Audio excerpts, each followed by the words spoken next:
Ma sœur a laissé sa fille voler la mienne et a perdu l'accès à tout ce que je possédais. Histoire Reddit.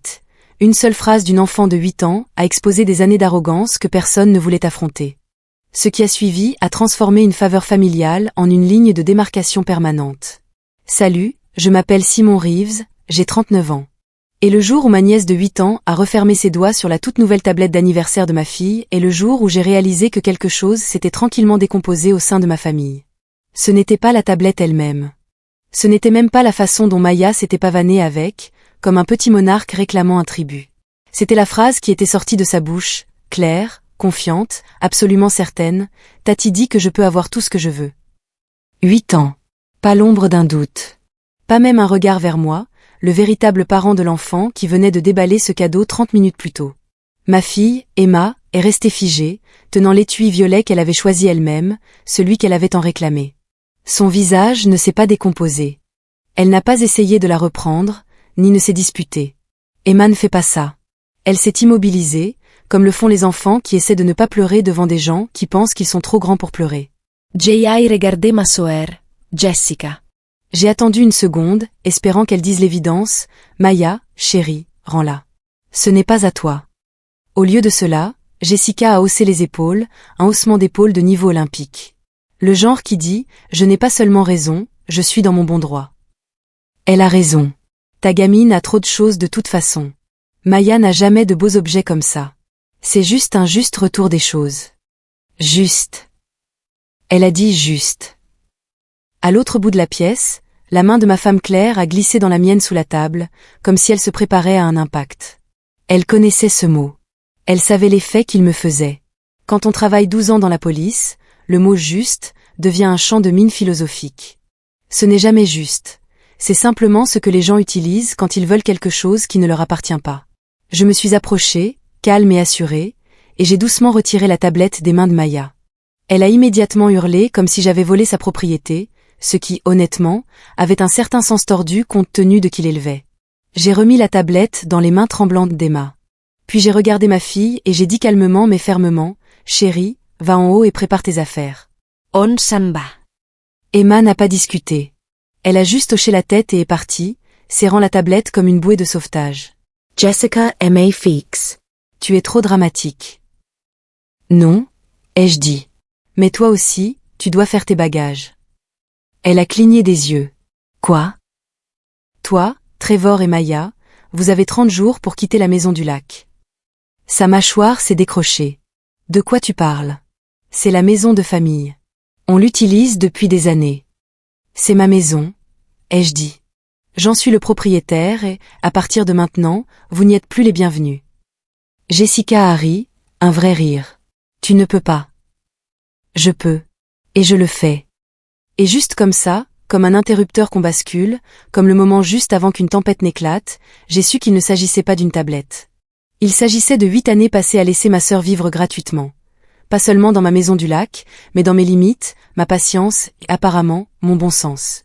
Ce que je ne savais pas, ce que je ne pouvais absolument pas encore imaginer, c'était à quel point ce moment allait avoir des répercussions, ou combien cela nous coûterait à tous avant que ce ne soit fini.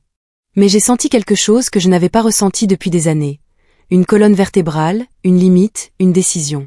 Et une fois que je prends une décision, je m'y tiens jusqu'au bout, même si je dois tout brûler sur mon passage. La valise d'Emma a cogné doucement sur chaque marche lors de son retour. Sa petite main serrait la poignée comme si elle pensait que quelqu'un pourrait essayer de lui prendre même cela. Claire l'a rejointe dans l'escalier, lissant ses cheveux et lui murmurant quelque chose que je ne pouvais pas entendre mais que j'ai reconnu instantanément. La version maternelle de « tu es en sécurité ». Pendant ce temps, Jessica faisait les 100 pas dans mon salon comme si elle en était la propriétaire, sa voix montant d'un ton, passant de l'agacement à l'offense, puis à une indignation digne d'un opéra. « Tu nous jettes sérieusement de la maison du lac pour une tablette? Pour un jouet d'enfant? Ce n'est pas une question de tablette, ai-je dit. C'est toujours une question de tablette quand tu es ridicule, a-t-elle rétorqué. Claire Hurricane. Jessica l'a ignoré. Trevor se tenait près du mur, les mains dans les poches, les yeux scrutant le sol. C'était un homme qui essayait de devenir invisible par la seule force de sa volonté. Trevor, a hurlé Jessica, dis quelque chose. Il a tressailli comme si elle lui avait lancé quelque chose. Jess, peut-être qu'on devrait. Non. Absolument pas. Simon, c'est de la folie. J'avais déjà entendu ce ton chez elle, moralisateur, condescendant, dégoulinant de la conviction que ses désirs étaient le centre moral de l'univers. Mais cette fois, cela m'a frappé différemment. Peut-être parce que la valise rose d'Emma était posée près de la porte. Peut-être parce que ma fille était montée à l'étage en essayant de ne pas pleurer dans sa propre maison, pendant que sa cousine recevait la permission de la voler. Peut-être parce que j'avais enfin arrêté de prétendre que ma sœur était la victime dans chaque scénario.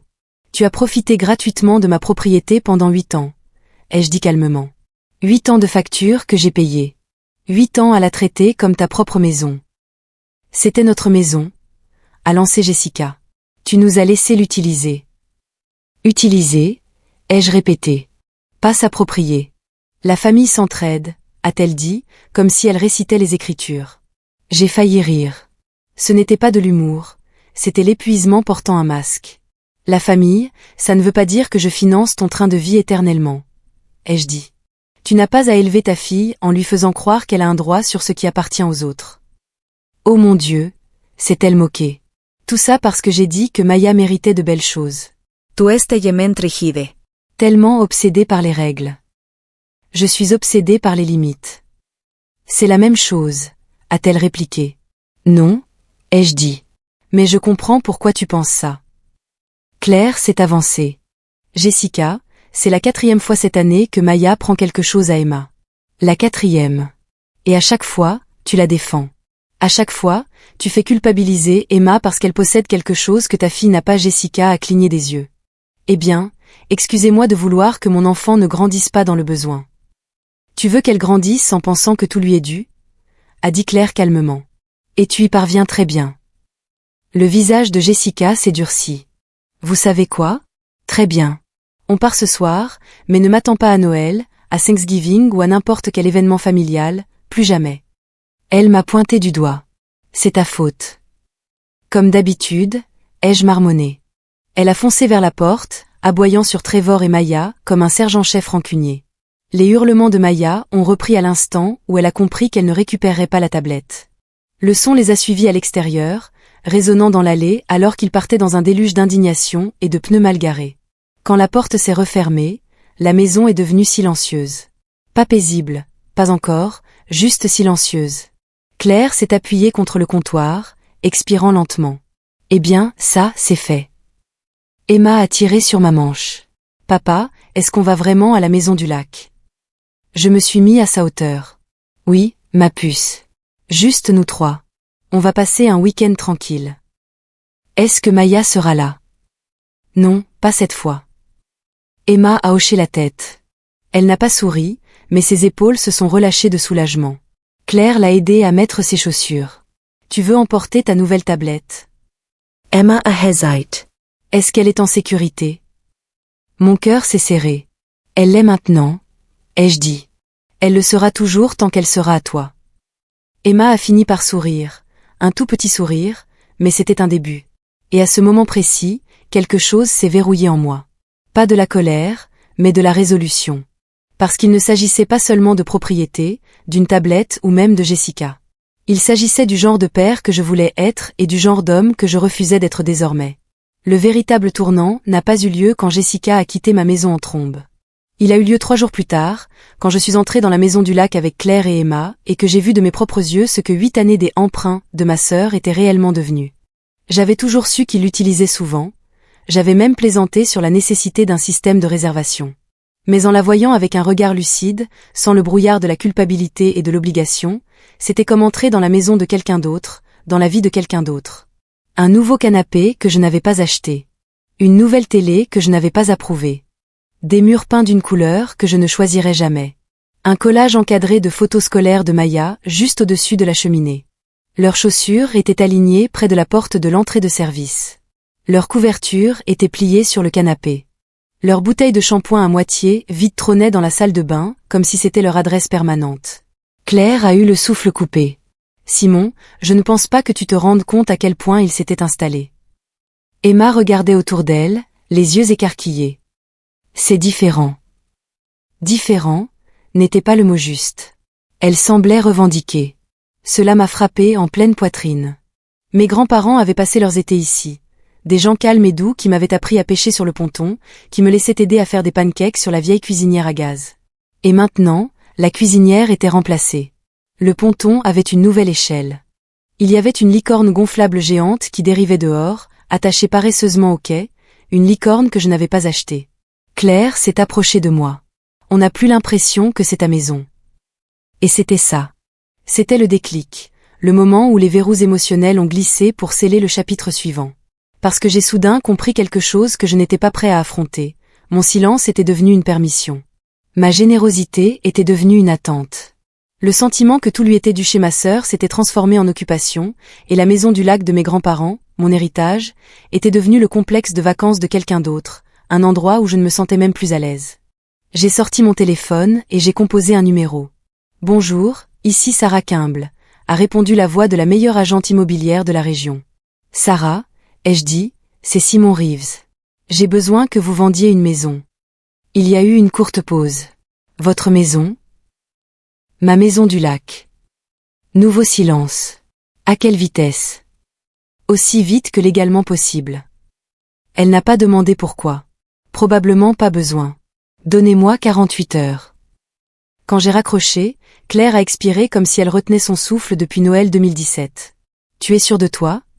a-t-elle demandé doucement. « Non, ai-je dit, mais j'en ai fini de n'être sûre de moi que quand ça arrange les autres. » Emma me tenait la main, ses petits doigts serrant les miens avec une confiance tranquille. « Papa, a-t-elle demandé, on va habiter ici maintenant. » Je l'ai soulevée dans mes bras. « Non, Mapuche.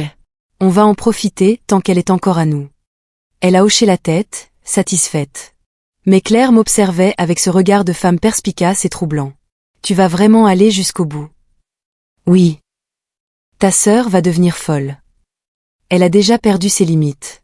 Je ne fais que rattraper le retard. » Claire a haussé un sourcil. « Tu penses que tes parents vont bien le prendre? » « Non, ai-je dit, mais bien prendre les choses n'a jamais été une tradition dans notre famille. » Et c'est alors que l'univers a décidé que les choses n'étaient pas encore assez dramatiques.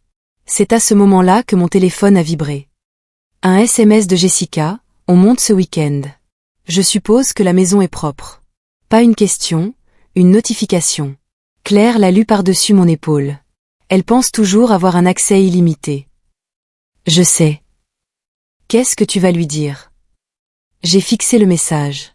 Et pour la première fois depuis longtemps, la réponse m'a semblé facile. Rien, ai-je dit. D'ici le week-end, elle sera en vente. Les yeux de Claire se sont agrandis. Tu ne vas pas la prévenir? Plus d'avertissements, ai-je dit. Elle a eu 8 ans d'avertissement.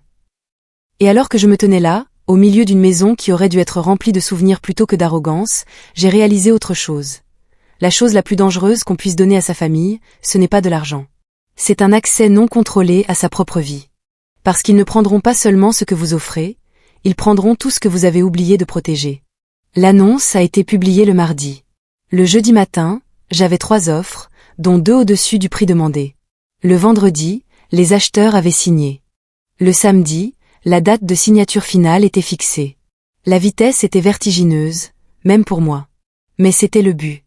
Je ne voulais pas laisser à Jessica le temps de lancer les moteurs de la culpabilité et d'entamer une campagne de 8 ans intitulée « Comment oses-tu supprimer ma maison de vacances gratuite ?» Non, cette fois, je coupais les moteurs en plein vol. Mais l'univers n'aime pas les transitions tranquilles, pas dans ma famille. Car à 9h17 ce samedi-là, alors que Claire aidait Emma à choisir ses vêtements, mon téléphone a sonné. Jessica. Je l'ai laissé sonner dans le vide. Puis il a ressonné encore et encore. Au 4e appel, Claire est entrée dans le salon et m'a tendu le téléphone comme s'il s'agissait d'un animal dangereux. Tu vas bien devoir répondre, finit par répondre. Finir par n'est pas une échéance réelle, lui ai-je rappelé. Simon. J'ai soupiré et j'ai décroché. Jessica ne s'est pas embarrassée d'un « bonjour ». Pourquoi la maison du lac est-elle verrouillée? Je me suis assis à la table de la salle à manger. Parce que c'est ma propriété. Tu as changé le code. Exact. Tu n'as pas le droit. Si, et je l'ai fait. Il y a eu un silence, le genre de silence tendu et bouillonnant, avant qu'elle ne demande « Qu'est-ce qui se passe ?» Voici le problème avec ma sœur, elle pense que le silence vaut coopération. Elle pense que si elle attend assez longtemps, les gens rempliront le vide avec des explications, des excuses, des pardons. Pas aujourd'hui. Je l'ai vendu, ai-je dit. 3 secondes de vide total. Tu l'as vendu? Oui. Sans me le dire. C'est comme ça que ça marche quand on vend sa propre propriété.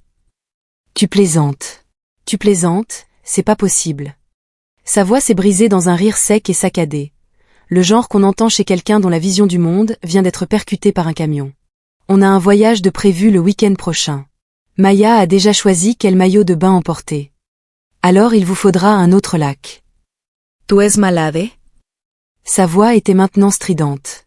Cette maison fait partie de notre famille. Non, ai-je corrigé. Elle faisait partie de la famille de nos grands-parents. Elle m'a été léguée. Et ensuite, tu l'as traitée comme un service public. Tu avais dit qu'on pouvait l'utiliser. J'avais dit parfois. Tu l'as transformée en multipropriété pour laquelle tu ne paies pas. On s'est fait des souvenirs là-bas. Waze. À mes frais. Elle a eu un hoquet de surprise, comme si je l'avais giflé. Tu es sérieusement en train de compter l'argent? La famille ne pinaille pas pour chaque centime. Tu as raison, ai-je dit. La famille ne devrait pas. C'est pour ça que j'ai arrêté il y a 48 heures. Jessica est devenue silencieuse, un silence dangereux. Le genre de silence où l'on entend presque les dents grincer. Puis elle a sorti la réplique qu'elle pensait gagnante, « Maman et papa ne te pardonneront jamais. » Je me suis adossée à ma chaise. Alors ils n'ont qu'à t'acheter une maison au bord d'un lac. Même Claire a levé les yeux à l'autre bout de la pièce, les yeux ronds, articulant un « waouh » sans un bruit. Jessica a baffle. Tu trouves ça drôle? Tu crois que c'est une sorte de démonstration de force? Non, ai-je dit, je pense que c'est bien trop tardif. Sa voix est tombée dans un sifflement bas et venimeux que je n'avais entendu qu'une seule fois dans ma vie, quand elle a découvert que nos grands-parents m'avaient laissé la propriété à moi seule. Tu me punis. Non, je me protège. Te protéger de quoi? Du sentiment que je te dois quelque chose, ai-je dit. Ce n'est pas le cas. Tu es incroyable. Et tu n'as plus de temps. J'ai raccroché. Pas doucement. J'ai fixé le téléphone silencieux pendant un long moment. Claire a posé une main sur mon épaule, mais n'a rien dit, pas encore. Elle savait que ce silence n'était pas pour elle. Il était pour moi, pour le poids des 8 dernières années qui s'installaient enfin, pour le bruit d'une limite enfin tracée assez fort pour que toute la famille l'entende. Mais le véritable tournant est survenu plus tard cet après-midi-là pendant mon service. Le central a signalé une violation de propriété dans une maison au bord du lac, ma maison du lac. Et devinez qui était à l'intérieur? C'est à ce moment-là que toute la situation est passée du drame familial à une affaire de police portant mon matricule. Dès que j'ai entendu l'adresse citée par le répartiteur, mon estomac s'est serré. Pas de la surprise, pas de la colère, juste une certitude calme et résignée. Bien sûr que Jessica était encore là. Bien sûr qu'elle pensait que les règles ne s'appliquaient pas à elle. Les vieilles habitudes ont la peau plus dure que le bon sens. Je n'ai pas proposé de prendre l'appel, mais je ne l'ai pas évité non plus. C'est ça, le problème quand on est policier dans une petite ville.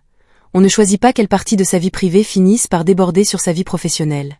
On espère juste que les deux ne fusionnent pas dans une catastrophe spectaculaire. Celle-ci ressemblait furieusement à un déraillement imminent.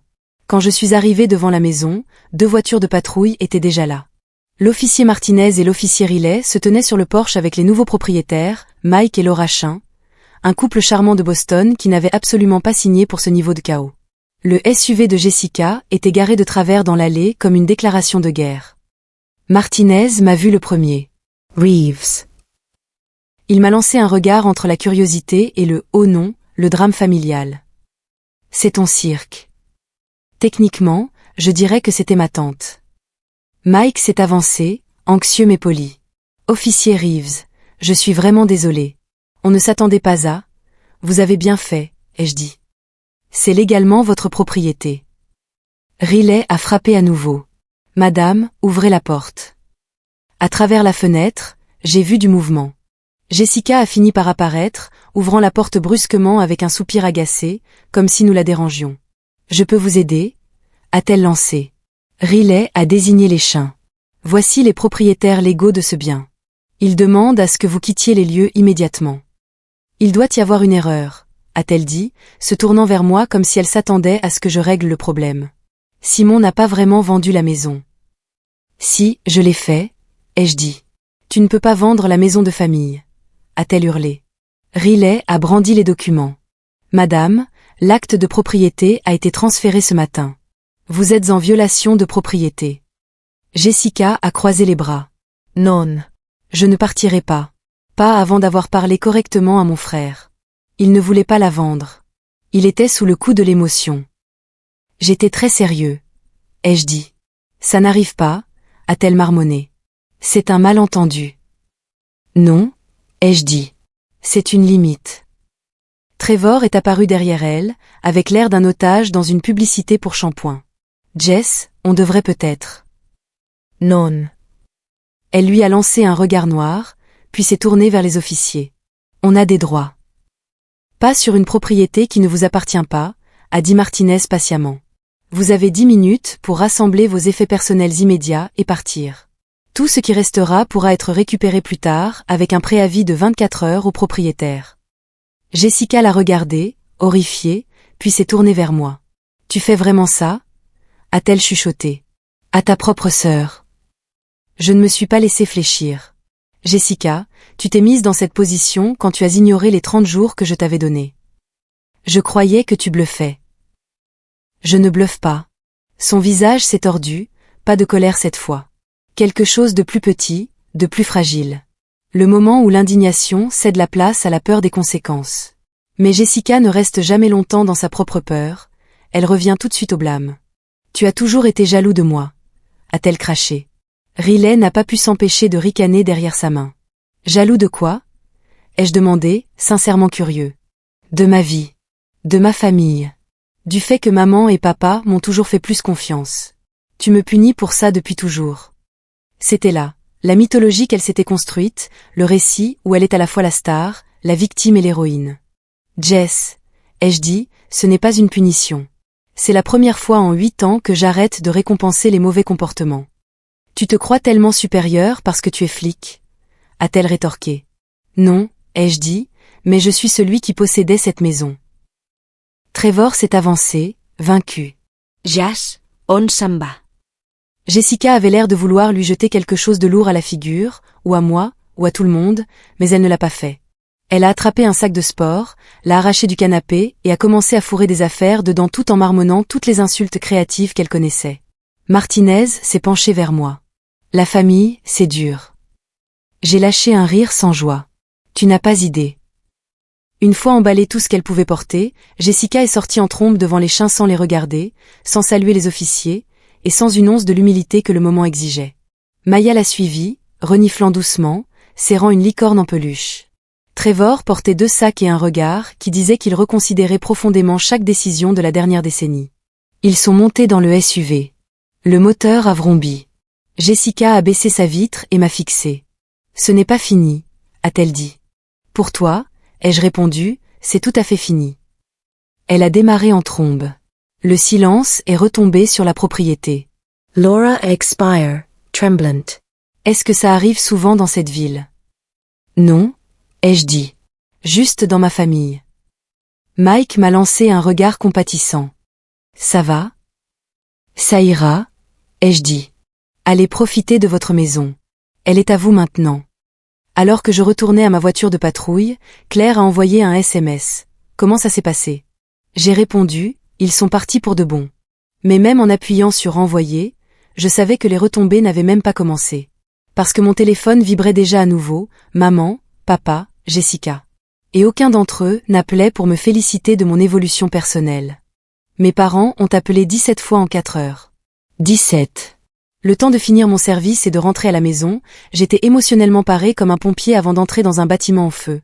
Masque en place, cœur stable, pleinement conscient que la fumée allait probablement me piquer les yeux. Claire m'attendait à la table de la salle à manger, une tasse de thé à la main. « Tu es prêt ?» a-t-elle demandé. « Non, ai-je dit. Mais ça ne les a jamais arrêtés. » J'ai appelé ma mère en premier. Elle a répondu avant même la fin de la première sonnerie. « Simon James Reeves » a-t-elle hurlé. Nom complet, volume maximum, lancement nucléaire total. « Qu'est-ce que tu as fait ?» J'ai vendu ma maison du lac, ai-je dit calmement. C'est la maison de tes grands-parents. C'était la leur, ai-je corrigé. Ensuite, ils me l'ont léguée. Tu étais censé la garder dans la famille. C'est ce que j'ai fait. Je l'ai gardée pour ma femme et ma fille, qui sont ma famille. Tu es mesquin et vindicatif, a-t-elle dit. Tout ça parce que Maya voulait une tablette. Non, ai-je coupé. Parce que Maya a pris une tablette et parce que Jessica lui a dit qu'elle en avait le droit. Ce n'est qu'une tablette. Maman a dit que tu pourrais en acheter une autre. Ce n'est pas une question de tablette. Si, ça l'est. A-t-elle insisté, la voix montant dans les aigus. Tu as ruiné la famille pour un jouet ridicule. Maman, ai-je dit sèchement, arrête. Et elle s'est tue. Puis je lui ai raconté tout ce qu'elle avait ignoré. 8 ans de facture. 8 ans de réparation. 8 ans passés par Jessica à redécorer une maison qui ne lui appartenait pas. 8 ans d'arrogance qu'elle présentait comme une épreuve. 8 ans passés à financer le train de vie de quelqu'un d'autre. Quand j'ai eu fini, maman a soufflé. Eh bien, tu aurais dû dire quelque chose plus tôt. Je l'ai fait, à maintes reprises. Jessica a ignoré chaque limite que j'ai tenté de poser. Tu ne devrais pas la punir parce qu'elle est mère, a-t-elle dit. Qu'est-ce que c'est censé vouloir dire? Elle a plus de responsabilité que toi. Alors, je devrais lui donner encore plus de choses pour lesquelles elle ne paie pas. Ça s'appelle de la compassion. Maman, ai-je dit calmement, tu confonds compassion et complaisance. Un long silence. Puis elle m'a sorti le grand classique, tes grands-parents auraient honte. Celui-là m'a touché, non pas parce qu'elle avait raison, mais parce qu'elle savait exactement où viser. Avant que je puisse répondre, la voix de mon père s'est fait entendre. Laisse-moi lui parler. Il y a eu un bruit de mouvement, une protestation étouffée, puis mon père a parlé. Fils, a-t-il dit doucement, je ne suis pas d'accord avec la rapidité avec laquelle tu as fait ça. Je sais. Mais je comprends pourquoi tu l'as fait. J'ai lâché un soupir que je ne savais pas retenir. Merci. Tu l'as prévenue. Tu lui as dit de sortir ses affaires. Elle n'a pas écouté. Sa voix était stable, pas de colère, pas d'émotion, juste de l'honnêteté. Les actes ont des conséquences. Elle l'a oublié. Maman a crié quelque chose de vague à l'arrière-plan sur la loyauté. Mon père l'a ignoré. Je ne suis pas ravi que tu aies vendu la maison, a-t-il admis. Mais je ne peux pas blâmer ton raisonnement. J'ai dit, elle était encore là le jour de la signature. Elle croyait toujours qu'elle était chez elle. Elle ne croit pas qu'elle est chez elle, a-t-il dit doucement. Elle croit que tu lui dois tout ça. C'était encore pire, et plus vrai. Nous avons raccroché sur une entente. Ni approbation, ni désapprobation, juste de la clarté. Mais la clarté ne fait pas taire les téléphones. Et bien sûr, 5 minutes plus tard, il a ressonné, Trevor. J'ai failli ne pas répondre. Presque. Mais la curiosité l'a emporté sur l'épuisement. Trevor. Sa voix était basse, fatiguée, débarrassée du bourdonnement habituel des ordres de Jessica. Simon, on peut se voir. J'ai hésité. Est-ce que Jessica est avec toi? Non, a-t-il dit rapidement. Elle ne sait pas que j'appelle. Cela m'a surpris encore plus que l'appel pour violation de propriété. Pourquoi tu veux me voir? Parce que je te dois des excuses, a-t-il dit. Et je ne veux pas te dire ça au téléphone. Claire, qui écoutait, a haussé les sourcils. J'ai hoché la tête lentement. D'accord. Demain matin. Ouais, a-t-il dit. Merci. Quand j'ai raccroché, Claire s'est penchée en avant. Tu penses qu'il est sincère? Je pense qu'il est à bout. Il y a une différence? A-t-elle demandé. Parfois, ai-je dit. Parfois non. J'ai regardé Emma, roulée en boule sur le canapé, lisant sur sa tablette. La même tablette avec laquelle tout ce désastre avait techniquement commencé. Elle avait l'air paisible, en sécurité, protégée. Et à cet instant, j'ai compris quelque chose que mon père avait suggéré sans le dire explicitement. On ne perd pas sa famille quand on pose des limites. On perd des gens qui n'étaient là que parce qu'on n'en avait aucune. Trevor est arrivé au café avec l'air d'un homme qui avait dormi dans sa voiture, émotionnellement, sinon littéralement. Sa chemise était froissée, ses yeux étaient fatigués, et il n'arrêtait pas de se passer la main dans les cheveux comme le font les gens qui essaient d'empêcher leur vie de s'effondrer en public. Il m'a adressé un signe de tête maladroit avant de s'installer dans le box. Merci de me recevoir. De rien, ai-je dit. Qu'est-ce qui se passe? Il a expiré, un souffle long et tremblant. Je voulais m'excuser. J'ai cligné des yeux. Ce n'est pas une phrase qu'on entend souvent dans le vocabulaire de ma famille. Pourquoi? Ai-je demandé. Pour tout, je suppose. Il a essayé de sourire, sans succès. Pour ne pas être intervenu plus tôt. Pour avoir laissé Jess te marcher dessus. Pour l'avoir laissé éduquer Maya comme elle l'a fait. Pour la maison du lac. Pour la tablette. Pour le fait que je savais qu'elle avait abusé de ta générosité, mais que je n'ai rien fait pour l'arrêter. Je l'ai observé un instant. Ce n'était pas de la culpabilité de façade. C'était un homme en train de faire l'autopsie de ses choix de vie. Trevor, ai-je dit, tu n'es pas responsable des décisions de Jessica. Non, a-t-il dit rapidement, mais je les ai encouragés. Il a repoussé son café, ses doigts pianotant sur la céramique comme s'il rassemblait son courage. Tu sais ce que Jess a dit après que les officiers nous ont escortés dehors? A-t-il demandé. Quoi? Que tu as fait ça parce que tu l'as toujours détesté. Que tú es jalox. Que tu veux la voir souffrir. J'ai levé les yeux au ciel. Ça me dit quelque chose. Ouais, a-t-il dit. Mais voici le truc, j'ai fini par réaliser qu'elle y croit. Elle croit sincèrement être la victime dans chaque situation. Même celle qu'elle a provoquée. Je n'ai pas répondu. Je n'avais pas à le faire. Trevor a dégluti avec peine.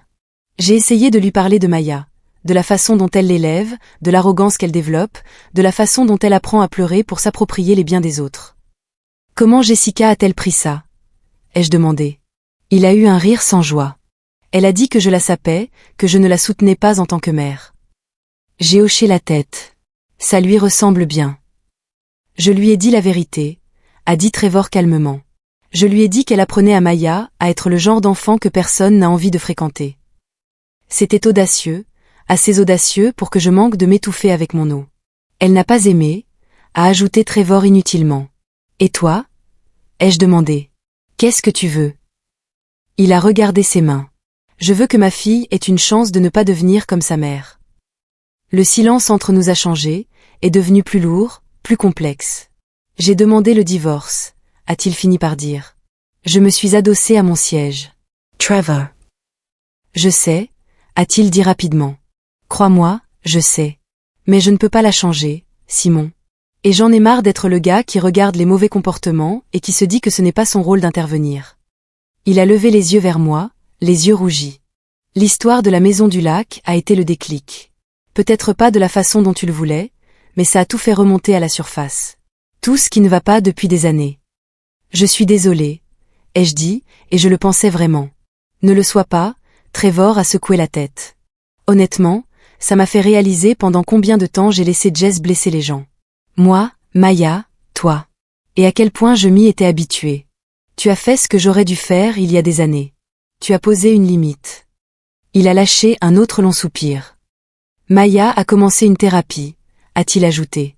Elle n'a que 8 ans et elle a déjà des problèmes de sentiments que tout lui est dû. Le thérapeute dit que c'est gérable, mais que ça va prendre du temps. Emma a demandé de ses nouvelles. Ai-je dit doucement. Son visage s'est adouci. Maya s'ennuie d'elle aussi. Elle ne sait juste pas comment le dire sans avoir l'air de vouloir réclamer quelque chose. Nous sommes restés silencieux un moment, deux hommes en train de trier les décombres d'une structure familiale qui n'avait jamais été conçue pour supporter un tel poids. Finalement, il a dit, je voulais juste que tu saches que je comprends. Pourquoi tu as vendu la maison? Pourquoi tu as craqué? Trevor, ai-je dit, je n'ai pas craqué. Je me suis réveillée. Il a souri un peu à ces mots. Ouais, j'imagine que c'est ça. Quand nous nous sommes quittés, il semblait plus léger, comme si dire la vérité lui avait coûté quelque chose, mais lui avait aussi rendu autre chose. Claire m'attendait à mon retour. Comment ça s'est passé? A-t-elle demandé. Étonnamment bien, ai-je répondu. Elle a haussé un sourcil. Trevor s'est excusé, ou Trevor pense que Jessica a raison et que tu es un monstre. La première option. Elle a hoché la tête. Bien. Emma était dans le salon en train de lire. Elle a levé les yeux. Papa, a-t-elle demandé, est-ce que Maya reviendra nous voir un jour? Je me suis assis à côté d'elle, la prenant doucement contre moi. Peut-être, ai-je dit, mais seulement si elle comprend les limites. Emma a hoché la tête comme si c'était tout à fait logique. Bien. Je ne veux pas qu'elle prenne mes affaires. Je ne laisserai plus jamais cela arriver. Elle a posé sa tête sur mon épaule. Je sais. Et là, ma fille me faisant ouvertement confiance, sans hésitation, j'ai compris quelque chose avec une certitude absolue, je n'avais rien détruit. J'avais enfin protégé quelque chose qui en valait la peine. Les semaines qui ont suivi ma rencontre avec Trevor ont été étrangement calmes. Le genre de calme qui ressemble plus à un cessez-le-feu qu'à la paix. Aucun appel de Jessica. Aucune visite surprise de mes parents. Aucun post Facebook dramatique sur la trahison de ses proches, ce à quoi je m'attendais honnêtement. Le silence peut être suspect quand il vient de gens qui utilisent le bruit comme une arme. Claire l'a remarqué la première. Elle prépare quelque chose, a-t-elle dit un soir alors que nous nous brossions les dents côte à côte. Ta sœur ne lâche jamais rien, surtout pas quelque chose qu'elle estime avoir subi. Je sais, ai-je dit, mais après l'incident de la violation de domicile, elle ne peut plus faire grand-chose. Claire a craché, s'est rincé la bouche et a secoué la tête. Tu es adorable. Tu as tort, mais tu es adorable. Elle n'avait pas tort. 2 jours plus tard, ma mère est arrivée chez nous à l'improviste. Pas d'appel, pas de SMS, elle était là. Elle a frappé comme si le bois lui devait de l'argent. Claire a jeté un coup d'œil par la fenêtre, a grincé des dents et a murmuré « À ton tour ». J'ai ouvert la porte. Maman est passée devant moi, son sac serré comme un dossier juridique, la mâchoire contractée avec la détermination d'une femme venue gagner une bataille à laquelle elle n'avait pas été invitée. « Il faut qu'on parle », a-t-elle dit. J'ai refermé la porte derrière elle. Au sujet d'eux. Elle s'est retournée vers moi. Tasur. Sans moi. Simon. Non. Elle a cligné des yeux. Tu ne peux pas dire non à une conversation. Je viens de le faire. Et je le répéterai autant de fois que nécessaire. Elle a pressé ses lèvres, choisissant la diplomatie, sa version de la chose. Écoute, elle souffre. Maman a dit que ta décision l'avait prise au dépourvu. J'ai hoché la tête. Oui, les conséquences font souvent cet effet-là. Ses yeux ont brillé de colère. Tu es devenu froid. Non, ai-je dit. Je suis devenu cohérent. Maman s'est assise sur le canapé, lissant sa jupe comme elle le faisait toujours avant de faire un discours. Ta sœur n'est pas parfaite, a-t-elle commencé. Je me suis assis en face d'elle. C'est exact. Mais elle a eu une vie difficile. Beaucoup de gens ont des vies difficiles, ai-je dit. La plupart ne les font pas financer en utilisant la propriété d'autrui. Simon, elle a abusé de ma générosité pendant des années. Tu l'as vu faire. Tu l'as laissé faire. Et chaque fois que j'essayais de poser une limite, tu me traitais d'égoïste. J'essayais de préserver l'unité de la famille. Non, ai-je dit doucement. Tu essayais de préserver le confort de Jessica. Cela l'a enfin arrêté. La vérité a tendance à faire cet effet quand elle est dite sans colère. C'est ta sœur, et je n'ai jamais arrêté de l'aimer. J'ai répondu, mais l'amour sans limite n'est pas de l'amour. C'est de la capitulation. Maman a détourné le regard, la mâchoire tremblante, non pas sous le coup de l'émotion, mais par l'effort de reconstruire son argumentation à la volée. Elle a réessayé. Elle a perdu la maison du lac. Maman dit qu'elle se sent déracinée. Elle en a perdu l'accès, ai-je corrigé. Ce n'est pas la même chose. Cette propriété représentait tout pour elle. Elle représentait tout pour papy et mamie aussi, ai-je dit. Mais tu ne les as pas vus s'en servir comme d'un levier pour contrôler les gens. Les épaules de ma mère se sont tendues. Tu aurais dû lui parler avant de la vendre. Je lui ai donné un préavis de 30 jours. Elle l'a ignoré. Puis elle a fait intervenir un avocat le jour de la vente. Elle croyait que tu n'étais pas sérieux. Ça, ai-je dit, c'est son problème. La voix de ma mère s'est brisée, pas de tristesse, mais de frustration. Elle croit que tu la détestes. Ce n'est pas le cas, ai-je dit. Mais je ne l'autorise plus à me traiter comme un paillasson. Ma mère m'a vraiment regardé, et j'ai vu qu'elle reconnaissait quelque chose qu'elle avait manqué pendant des années. Je n'étais plus l'enfant dans cette dynamique. Je n'étais plus le pacificateur. Je n'étais plus celui qui pliait. J'avais simplement fini. Après un long moment, elle s'est levée. J'espère que Jessica et toi retrouverez le chemin l'un vers l'autre un jour. Je l'espère aussi, ai-je dit honnêtement. Mais cela dépend d'elle, pas de moi. Maman a hésité à la porte, luttant contre l'envie d'avoir le dernier mot. Cette fois, elle n'a pas gagné. Elle est partie sans dire une chose de plus. Claire est descendue après la fermeture de la porte. Alors, je me suis frotté le front. Elle a essayé. Et je n'ai pas bougé d'un pouce. Claire a Surrey faiblement. Bien. Mais ma femme a toujours eu un flair particulier pour les secousses émotionnelles, et elle s'est appuyée contre moi en disant ce n'est pas fini. Elle avait raison. Parce que Jessica était restée calme. Trop calme. Et la vague suivante des retombées était déjà en train de se former, d'attendre, de gonfler, de prendre une forme assez tranchante pour entamer la fragile stabilité que nous venions à peine de reconstruire. Je la sentais venir. Et quand elle a frappé, elle n'a pas fait dans la subtilité. La vague suivante n'a pas frappé comme une explosion, elle a frappé sous forme de paperasse. 1 mois après la visite surprise de maman, j'ai reçu une lettre d'un avocat. Une enveloppe épaisse, mon nom tapé proprement sur le devant. Claire me l'a tendue avec un sourcil levé. « Qu'est-ce que c'est » a-t-elle demandé. Ma sœur, ai-je dit automatiquement, est enfin passée à la vitesse supérieure. Et j'avais raison. À l'intérieur se trouvait une mise en demeure formelle. Jessica tentait de prétendre que la vente de la Maison du Lac était frauduleuse, que j'avais agi par malveillance, et m'a préféré, qu'elle en avait la propriété équitable par un usage familial à long terme. En d'autres termes, elle me poursuivait pour avoir vendu ma propre maison. Claire a fixé les papiers. Est-ce qu'elle croit que ça va marcher? Non, ai-je dit. Elle sait que ça ne marchera pas. Elle veut juste me faire peur, me fatiguer ou me faire culpabiliser. Mais le truc, quand on est flic depuis 12 ans, c'est qu'on a vu des choses bien plus terrifiantes qu'une menace civile mal rédigée par un avocat qui facture probablement à la crise émotionnelle. J'ai appelé l'avocat cité, un homme calme nommé Fred avec la voix de quelqu'un qui a vu toutes les versions possibles des drames familiaux et les classe par gravité. Monsieur Reeves, a-t-il dit après que j'ai expliqué la situation, votre sœur n'a absolument aucun dossier. Zéro. Elle n'est pas copropriétaire. Elle n'a pas contribué financièrement. Elle a ignoré un préavis écrit et vous avez vendu la propriété légalement. Je vais envoyer une réponse. Est-ce que je peux en écrire une aussi? Ai-je demandé. Vous ne pouvez pas, a-t-il dit. Mais la mienne sera moins expressive. Je l'ai laissé gérer. 1 semaine plus tard, Jessica a envoyé un SMS groupé à mes parents prétendant que j'avais fait appel à un avocat contre ma propre famille. Maman a appelé en larmes. Mon père a soupiré si profondément que j'ai cru que le téléphone allait se fendre. Mais quelque chose avait enfin changé dans la dynamique familiale. Mon père a parlé le premier. Oui, lui a-t-il dit en haut-parleur alors que j'écoutais en silence. On ne peut pas poursuivre quelqu'un pour avoir vendu une propriété qui ne vous appartient pas, si, je peux. A-t-elle hurlé. Non, a-t-il répété.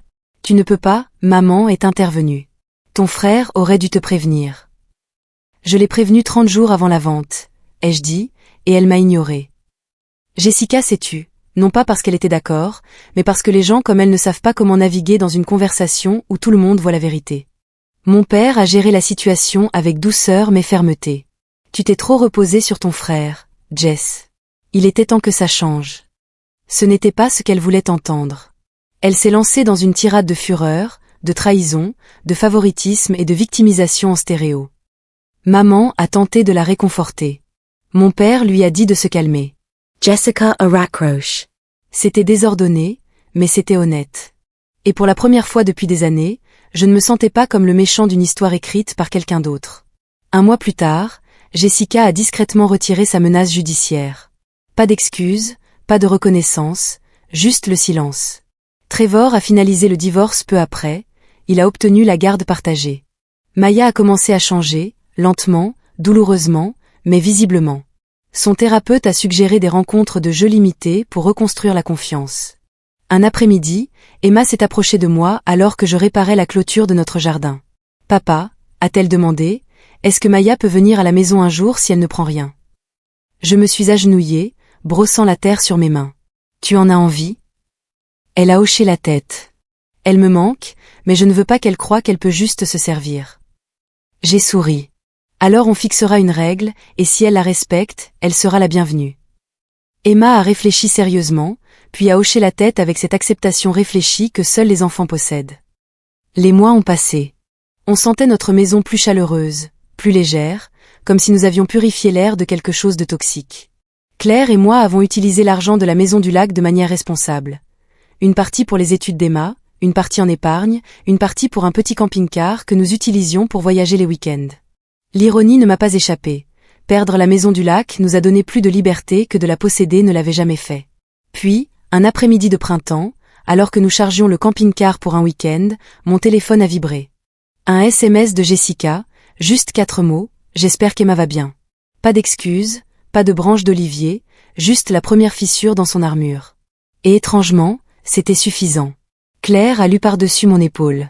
Tu vas répondre. Ouais, ai-je dit. Pas grand-chose, mais quelque chose. J'ai tapé en retour, elle va bien. J'espère que Maya aussi. C'était tout, une porte non pas grande ouverte, mais déverrouillée. Assez d'espace pour la possibilité de quelque chose de mieux un jour. Et peut-être que c'est tout ce dont une famille a besoin après une tempête comme la nôtre. Pas la perfection, pas une réconciliation totale, juste la volonté d'essayer à nouveau. Cette fois, avec des limites qui ne s'effondrent pas dès que quelqu'un pousse.